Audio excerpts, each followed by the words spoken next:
हरिओम. माझं नाव विजया वीरा रमेश पालखे. मी भुसावळ उपासना केंद्रात श्रद्धावान म्हणून जाते. मी 2000 सालापासून बापूंच्या उपासना केंद्राला जॉईन झालेली आहे.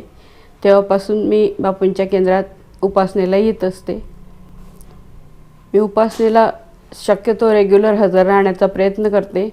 पण कालांतराने काय झालं, माझी परिस्थिती खालावली, इतकी खालावली की मला लोकांचे कामं करायची वेळ आली. त्याच्यामुळे मी काही दिवस बापूंपासून लांब राहिले आणि नंतर हळूहळू मी दुसरीकडे काम शोधण्याच्या प्रयत्नात फिरत होते. असं फिरत फिरत असताना मला एका दवाखान्यामध्ये एका डॉक्टरकडे रिसेप्शन काउंटरला काम मिळालं. मी तिथे कामाला जात होती, परंतु त्याच्यानंतर ती वेळ मला ॲडजस्ट करता येत नव्हती उपासनेची. म्हणून मी घरच्या घरी बापूंची सेवा आणि भक्ती करत राहिले. रामरक्षक, हनुमान चालीसा माझ्याच्याने जेवढं शक्य होतं तेवढं मी करत होती. परंतु दिवसेंदिवस माझी परिस्थिती काही सुधारण्याच्या बेतात नव्हती. परिस्थिती जास्तच खराब होत होती. त्याच्यामुळे मी मनाने खूप खचली होती. जिथे जे मिळेल ते काम मी करत राहिली. पण नंतर कोरोनाचं आक्रमण झालं आणि कोरोनाचं आक्रमण झाल्यानंतर सगळीकडे दवाखान्यांमध्ये अशी परिस्थिती झाली की डॉक्टर लोकांनी मला सांगितलं की सिस्टर, आता आमच्या दवाखान्यामध्ये काही पेशंट आम्ही घेत नाही, त्याच्यामुळे हॉस्पिटल बंद पडल्यासारखंच झालेलं आहे, तर तुम्ही काही आता कामावर येऊ नका. त्याच्यामुळे माझं ते दवाखान्याचं काम देखील सुटून गेलं. सुटल्यानंतर मला दुसरी काही एक आवक नव्हती. त्याच्यामुळे मी प्रत्येक ठिकाणी जाऊन जाऊन स्वतः विचारत होती की मला कुठे काही काम मिळेल का, कुठे काही सहारा मिळेल का. पण तशी काही परिस्थिती झालीच नव्हती. त्यात मी एका भाड्याच्या घरात राहत होती. भाड्याच्या घरात राहत असताना 1,500 रुपये ते भाडं भरणं मला खूप अवघड होत होतं आणि ते भरल्यानंतर देखील मला माझं पोट भरायला काही एक साधन नव्हतं. साधन नसताना मी एक वेळेला कसं तरी कुणी जे दिलं, धुणं भांडे करता करता तिथे त्यांच्याकडे ते खाऊन तो दिवस पार पाडत होती. असं करत करत एका ठिकाणी मला गायत्री शक्तिपीठाचं दुकान होतं, साहित्य विक्री केंद्र होतं. तिथे त्या बाईने मला साथ दिली.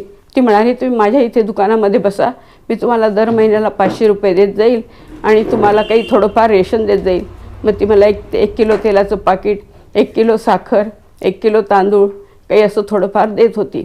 त्याच्यात मी कसं तरी माझं भागवत होती. त्याच्यानंतर काय झालं, इथे एक ब्राह्मण गृहस्थ होते. ते रेल्वेतनं रिटायर झाले होते.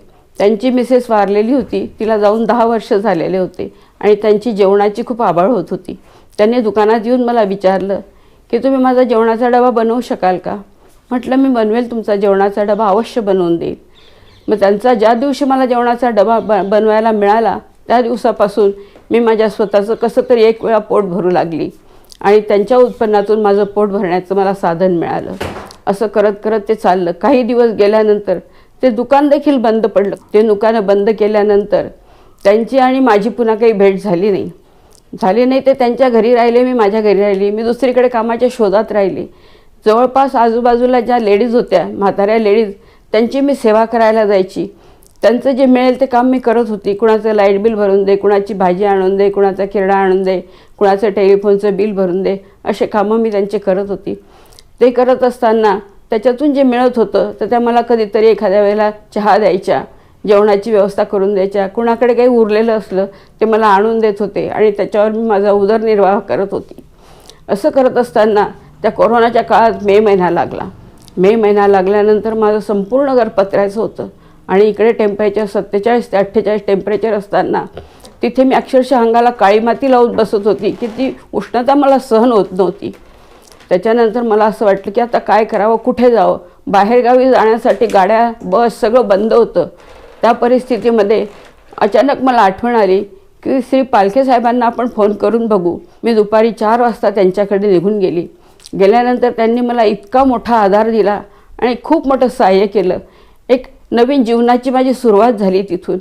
मी तिथे त्यांच्याकडे राहत असताना त्यांनी माझी परिस्थिती बघितली आणि मला सर्व आत्मीयतेने माझी विचारपूस केली. बापूंच्या कृपेने त्यांच्या मनामध्ये खूप माया जागृत झाली. माझ्या सद्गुरूने, माझ्या परमेश्वराने त्यांना अशी सद्बुद्धी दिली की त्यांनी मला स्वतःहून विचारलं की म्हणे, बाई तुमची जर परिस्थिती इतकी खराब आहे तर तुम्ही माझ्याशी लग्न करू शकाल का. मी म्हटलं या उतार वयामध्ये लग्न करणं सोपी गोष्ट नाही आहे. परमेश्वराने त्यांना अशी काही बुद्धी दिली की ते म्हणाले, मी सगळी तुमची तरतूद करून देईन. मी रेल्वेचा रिटायर माणूस आहे. मी गेल्यानंतर माझी पेन्शन रेल्वेला जाणार आहे. तुम्ही जर कायदेशीर लग्नाची साथ मला दिली तर मी सगळी तुमची सोय करून देईन, माझी पेन्शन देखील तुमच्या नावावर करून देईल आणि हा माझा जो फ्लॅट आहे याला देखील मी तुमची राहण्याची इथे सोय करून देईन आणि याचं तुम्हाला मी मालक बनवून देईन. असं करत करत आम्ही लग्नाचा निर्णय घेतला आणि आदिमातेच्या कृपेने आणि बापूंच्या आशीर्वादाने नवरात्रामध्ये 5व्या माळेला आम्ही दोघं विवाहबद्ध झालो. कायदेशीररित्या आम्ही नोंदणी केली, आधार कार्ड बनवलं, पॅन कार्ड बनवलं, रेशन कार्ड बनवलं आणि केंद्र सरकारची जी जी कागदपत्रं होती ती सगळी रेल्वेला आम्ही पूर्तता केल्यानंतर त्यांनी संपूर्ण माझी तरतूद करून दिली. बापूंच्या आशीर्वादाने मला त्यांनी खूप मोठं सहकार्य केलं आणि माझ्या जीवनामध्ये त्यांनी एक नवीन पहाट निर्माण केली. असं करत असताना ते ज्या वेळेला आजारी पडले त्यावेळेला ते मला म्हणायचे, माझं जर काही कमी जास्त झालं तर आनंदात माझा शेवट कर, दुःख करत बसू नको, तुझी मी सगळी व्यवस्था करून दिली आहे.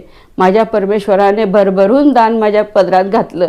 बापूंनी मला कुठल्याही प्रकारची बाहेर आस करायची वेळ येऊ दिली नाही, की कोणाच्या पुढे मला हात पसरवायची वेळ माझ्या सद्गुरूंनी येऊ दिली नाही. असं करत करत आज आमच्या लग्नाला 3 वर्ष होऊन गेले. परमेश्वर मला त्यांची सेवा करण्याची शक्ती देव, सामर्थ्य देव, हिंमत देव, ताकद देव आणि आम्हा दोघांना अखंड अक्षय सद्बुद्धी देव, सत्शक्ती देव, सद्भक्ती देव आणि माझा बापू आमच्याकडून सत्कार्य करवून घेऊ. परमेश्वरा, सद्गुरुराया, बापूराया आमच्याकडून करवून घे, पण आमचं कुणाला करावं लागेल अशी वेळ नको येऊ दे, एवढीच मी बापूंकडे प्रार्थना करते. हरिओम. श्रीराम. अंबज्ञ नाथ संवित, नाथ संवित, नाथ संवित.